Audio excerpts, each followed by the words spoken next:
ఒకరోజు ఒక అడవిలో వేటకు బయలుదేరిన పులికి ఒక ఆవు కనిపించింది. ఆ ఆవు ప్రశాంతంగా అడవిలో గడ్డి మేస్తోంది.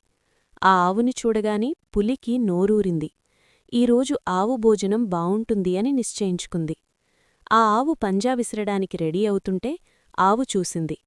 ఆగండి పులిగారు, ఆగండి అని గట్టిగా కేకపెట్టింది. పులి నిర్గాంతపోయింది. ఇంతవరకు ఏ జంతువు పులిని ఆగమని అడగలేదు. జంతువులు భయపడడం, పరుగుపెట్టడం, వాటిని వేటాడడం పులికి తెలుసు. కాని ఇలా ఆగమనడం, ఇది కొత్త విషయం. సంగతేంటో తెలుసుకుందామని పులి ఆగింది. అడగగానే ఆగినందుకు ధన్యవాదాలు. మీకు అడ్డుపడినందుకు క్షమించండి అంది ఆవు. విషయమేమిటో చెప్పు అంది పులి. నాకు ఇంట్లో ఒక దూడ ఉంది. నేను రోజూ ప్రొద్దున్నే ఆ దూడకి పాలిచ్చి ఈ అడవిలోకి వచ్చి రోజంతా గడ్డిమేస్తాను. సాయంత్రం మళ్లీ వెళ్ళి దూడకు పాలిస్తాను. రోజూలాగానే ఈరోజు కూడా దూడతో సాయంత్రం మళ్లీ వస్తానని, పాలిస్తానని చెప్పాను. ఇప్పుడు వెళ్ళకపోతే నా దూడకు పాలుండవు.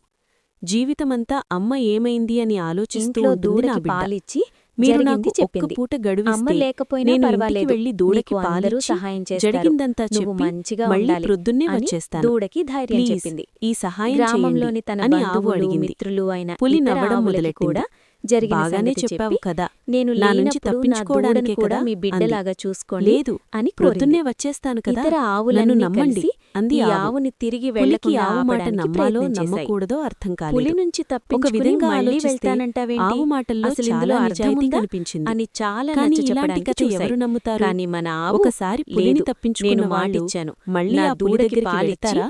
ఎవరికైనా అసలు అప్పచెప్పి సాధ్యమా? తప్పకుండా ఏది తెల్లారగానే ఏమైనా ఆవు వచ్చేస్తానని తెలివిని మాటిచ్చాను మెచ్చుకోవలసిందే అని చెప్పింది. సరేలే, ప్రొద్దున్నే వేరే ఆవు ఆహారం దూడ ఏదైనా విడిపోతూ వెతుక్కుందాము, బాగా ఆవుని ఏడ్చాయి. వదిలేద్దాము మరొకసారి అని నిశ్చయించుకుంది ఆలోచించుకోమని పులి. బంధుమిత్రులు మళ్ళీ చెప్తున్నా ఆవు తిరిగి తాను రాదని మాట తెలిసినా మీద నిలబడాలని ఊరికే ఆవు సరే వెళ్ళు, అడవిలోకి వెళ్ళింది. రేపు పొద్దున్నే కాని ఇక్కడే మనసు నీకోసం మట్టుకు ఎదురు భారంగానే చూస్తాను ఉంది. అని ఆవుతో అంది. బాగా భయపడుతూ ఆవు అడవి మొహం చేరుకుంది. మీద సంతోషం, అడవిలో ఆశ్చర్యం పులికి రెండూ ఆవు కనిపించాయి. వస్తుందని ఏమాత్రం ఆవు, నమ్మకం నేను లేదు. తప్పకుండా అయినా వస్తాను, ఎందుకో ఒక నా మాట ఉత్సుకత. నమ్మండి ఆవు అని ఇంటికి వస్తుందా బయలుదేరింది. రాదా అని తెలుసుకోవాలని ఆసక్తి. అందుకని అనుకున్న సమయానికి మళ్లీ ఆ ఆవును కలుసుకున్న చోటికి వెళ్ళింది. అక్కడ ఆవుని చూసి చాలా ఆశ్చర్యపోయింది.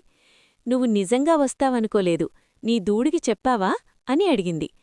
ఆవు కళ్లల్లో నీళ్లు తిరుగుతున్నా ధైర్యంగా సమాధానం చెప్పింది. మీరు చేసిన సహాయానికి చాలా